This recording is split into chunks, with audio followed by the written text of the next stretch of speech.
വന്ന് നിൽക്കുകയാണ്. അമ്മാവൻ പൊയ്ക്കോ അമ്മാവൻ പൊയ്ക്കോ. നന്ദിനി ഇപ്പൊ വരും, എല്ലാ കാര്യങ്ങളും സംസാരിക്കണം. പോകൂ. പിന്നെ കുളി കഴിഞ്ഞ് ഗാർഡനിൽ വരാമെന്ന് ഏറ്റിട്ടുണ്ട്. ആണോ? അപ്പൊ ഞാൻ വന്ന് എത്ര നന്നായി. എന്താ അമ്മാവ? ഇപ്പൊ നീ സംസാരിച്ചാൽ ആകെ കുളമാകും മഹാദേവ. ഇന്നലെ നിന്നെ പുകഴ്ത്തി ഞാൻ ഒരുപാട് സംസാരിച്ചു നോക്കി, ഫലം ഉണ്ടായില്ല. ഒരു കാര്യം ചെയ്യും, നീ ഇപ്പൊ സ്ഥലം വിട്ടു. എന്തിന്? പട്ടണത്തിൽ പോയി ഒരു സിനിമ കണ്ടേച്ചു വാ. ഒരു പുതിയ ഹിന്ദി സിനിമ കളിക്കുന്നുണ്ടല്ലോ, ദീവാലി ചാവാലി ദിൽബലിഹും. ദുൽഹനിയ ലേ ജായേംഗെ, അതാണ്? അത് തന്നെ. അതിന്റെ കഥ അറിയോ നിനക്ക്? അറിയില്ല. ഇതാ അതിന്റെ കുഴപ്പം. അതിന്റെ കഥ ഞാൻ പത്രത്തിൽ വായിച്ചതാ. ഓഹോ. നന്ദിനിയെ പോലെ ലണ്ടനിൽ പഠിച്ച നായിക, അവളെ വശത്താക്കാൻ 18 അടവും പ്രയോഗിക്കുന്ന നായകൻ. അതിൽ 18 പഠിക്കണമെന്നൊന്നുമില്ല, ഒരു 4-5 അടവെങ്കിലും പഠിക്കാതെ ഇനി നീ അതിനോട് സംസാരിക്കണ്ട. അത് അപകടവാ. അച്ഛനിൽ സിനിമ കണ്ടേച്ചുവാ. അത് എങ്കിൽ ഞാൻ നന്ദിനിയെ കൂടി വിളിക്കാം. ഞങ്ങൾ ഒരുമിച്ചൊരു സിനിമ കണ്ടിട്ട് ഒരുപാട് നാളായി അമ്മാവ. എന്താ മഹാദേവ നീ ഇങ്ങനെ വിവരക്കേട് സംസാരിക്കുന്നത്? അവൾ ആ സിനിമ കണ്ടാൽ നീ പ്രയോഗിക്കുന്ന അടവെല്ലാം സിനിമയെന്ന് കണ്ടുപഠിച്ചാണെന്ന് അവക്ക് മനസ്സിലാവില്ലേ? ഓ, കറക്റ്റ്. വിട്ടോ, സ്ഥലം വിട്ടോ. രൂപ എന്റെ കയ്യിലുണ്ട്. പിന്നെ ഇത് ഞാൻ തന്നതാണെന്ന് പറഞ്ഞിട്ട് അമ്മാവരിന്ന് നന്ദിനിക്ക് കൊടുക്കണം. ഇത് നന്ദിനിക്ക് ഞാൻ കൊടുക്കണം. കൊടുക്കാം. ഓ,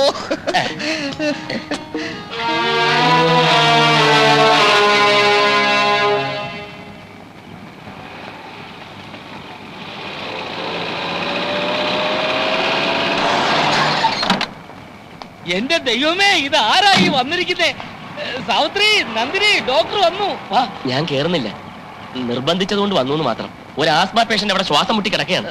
ഓ, ആസ്മ രോഗി പിന്നെയും വന്നോ? അവന്റെ ബന്ധു കൂടെയുണ്ടോ? നല്ല തടിമുടുക്കുള്ള ഒരു മാന്യൻ. ഞാൻ ശ്രദ്ധിച്ചില്ല. എന്താ? ഏയ് ഒന്നുമില്ല. ഇവിടം വരെ വന്നിട്ട് കേറാതെ പോകാനോ? നന്ദിനി എത്ര നേരമായി കാത്തിരിക്കാൻ തുടങ്ങിയിട്ട്. വന്നാട്ടെ. ഓക്കെ, പക്ഷെ സംസാരിക്കാനൊന്നും സമയമില്ല. ഓ പിന്നെ വാ ഡോക്ടർ. ഓ, ഇത്രയും ദിവസമായിട്ട് ഇപ്പോഴാണോ ഒന്ന് വരാൻ തോന്നിയത്? ആ മോളെ, ഇത് ആരാണോ നോക്കിയേ? ഞാൻ പറഞ്ഞപ്പോ ഡോക്ടർ കാഴ്ചക്ക് ഇത്രയും സുന്ദരനാണെന്ന് ധരിച്ചിട്ടുണ്ടാവില്ലല്ലേ? ഹലോ. ഇരിക്കും ഡോക്ടറെ. മോളെ, അമ്മ എവിടെ? സാവിത്രിയെ ഒന്ന് വന്നിട്ട് പോയേ. എന്താ മോളെ നീ ഡോക്ടറോട് സംസാരിക്കാത്തത്? അല്ല, ആസ്മ രോഗി. ഓ പിന്നെ ഒരു ആസ്മ രോഗി. ഏത് ആസ്മ രോഗി? അത് ആശുപത്രിയിൽ നിന്ന് വരുമ്പോ ഒരു ആസ്മ രോഗിക്ക് ശ്വാസം മുട്ടലായിരുന്നു. ഓഹോ, എന്നിട്ട് എന്ത് മരുന്ന് കൊടുത്തു? അത് മരുന്നൊന്നും കൊടുത്തില്ല. കൊടുത്തില്ലേ? ഇല്ല. ശ്വാസം മുട്ടുന്ന അവസ്ഥയിലാണെങ്കിൽ മരുന്ന് കൊടുക്കാതെ എങ്ങനെയാ? അത് മിക്ക രോഗങ്ങൾക്ക് ഞാൻ മരുന്ന് കൊടുക്കാറില്ല, അതാണ് എന്റെ സ്പെഷ്യാലിറ്റി. അങ്ങനെ മരുന്ന് കൊടുക്കാതെ പല മരുന്നുകളുടെ പേര് പോലും ഞാൻ മറന്നുപോയി. പിന്നെ വിളിക്കാതെ. നമ്മുടെ സുന്ദരനായ ഡോക്ടറെ നീ കണ്ടിട്ടില്ലല്ലോ? കണ്ടോ? കണ്ണ് നിറയെ കണ്ടു. അച്ഛൻ എന്തിനാ ഇദ്ദേഹത്തെ ഇടയ്ക്കിടയ്ക്ക് സുന്ദരനായ ഡോക്ടർ എന്ന് വിശേഷിപ്പിക്കുന്നത്? ഡോക്ടർ സുന്ദരനായതുകൊണ്ട്. പൊടി. പിന്നെ സാവിത്രി, കൂട്ടൊക്കെ പെട്ടെന്ന് എടുത്തു വെച്ചോ. നിങ്ങൾ ഡോക്ടർമാരായി, ഡോക്ടർമാരെ പാടായി. അവർ സംസാരിക്കട്ടെ, നമ്മളിവിടെ നിൽക്കണ്ട. അല്ല, ആസ്മ പേഷ്യന്റ് പടിയായി. ഡോക്ടർ അവിടെ ഇരുന്നേ.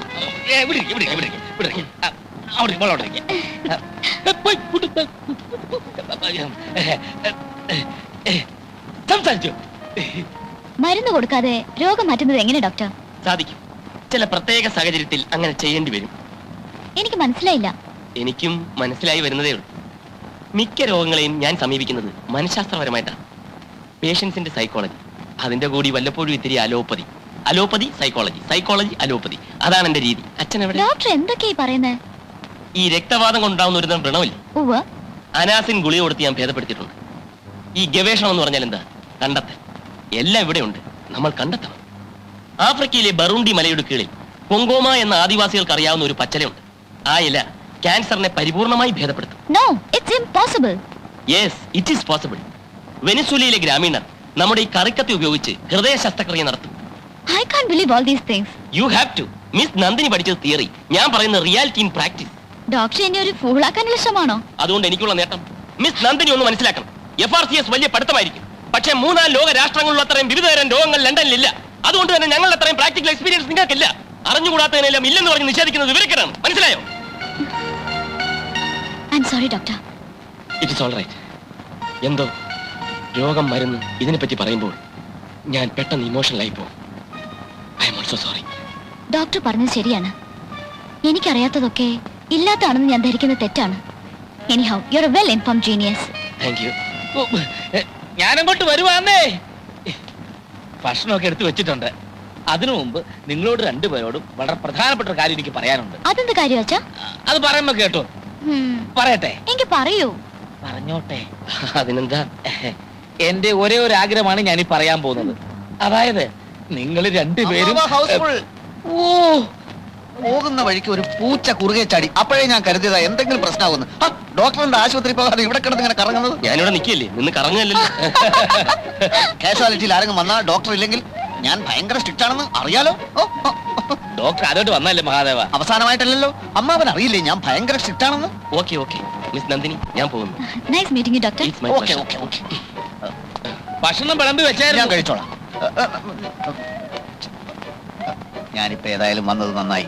ഞാൻ ഭയങ്കര സ്ട്രിക്റ്റ് ആണെന്ന് നന്ദിനിക്ക് ബോധ്യപ്പെടാൻ ഒരു അവസരം കിട്ടിയല്ലോ. എടാ, ഫസ്റ്റ് ഷോ ഹൗസ്ഫുൾ ആയെന്ന് വെച്ച് നിനക്ക് സെക്കൻഡ് ഷോ ശ്രമിച്ചുകൂടായിരുന്നോ? ഇതാ നിന്റെ കുഴപ്പം. തിയേറ്ററിൽ ചെന്നപ്പോൾ നോട്ടീസും പാട്ടുപുസ്തകവും കിട്ടി, കഥാസാരം പിടികിട്ടി, നന്ദിനിയെ വശത്താക്കാനുള്ള ചില അടവുകൾ പഠിച്ചു. എനിക്ക് നല്ല വിശപ്പ് നടത്തിയൊന്നുമല്ലോ, കഴിയട്ടെ. സാവിത്രി, ആ മേശപ്പുറത്തിരിക്കുന്ന ആഹാരം എടുത്ത് ഫ്രിഡ്ജ് വെച്ചോ. മഹാദേവൻ വരുന്നുണ്ട്, കുറച്ച് കഞ്ഞി വിളമ്പിക്കോ. മുറി മുഴുവനും തിരക്കി. നീ മുറ്റത്തുള്ള കാര്യം ഞാൻ അറിഞ്ഞു. എന്താച്ചാ? എടി, നിന്നെ വിളിച്ചപ്പോ ഞാനാ ഫോൺ എടുത്തെ.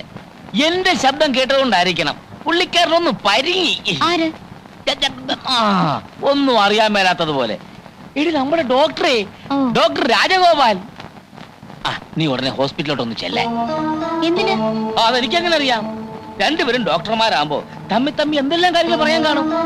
രോഗത്തെ പറ്റി, രോഗികളെ പറ്റി. ഇത് വല്ലതും എനിക്കറിയാവോ?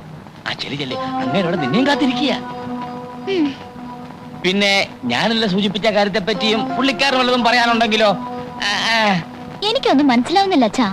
നീ ഇത്രയൊക്കെ മനസ്സിലാക്കിയാ മതി. ചെല്ലേ, ഈ ഉടുപ്പൊക്കെ ഒന്ന് മാറിക്കാൻ മോളെ. ആ, ചെല്ലു മോളെ, ചെല്ല്.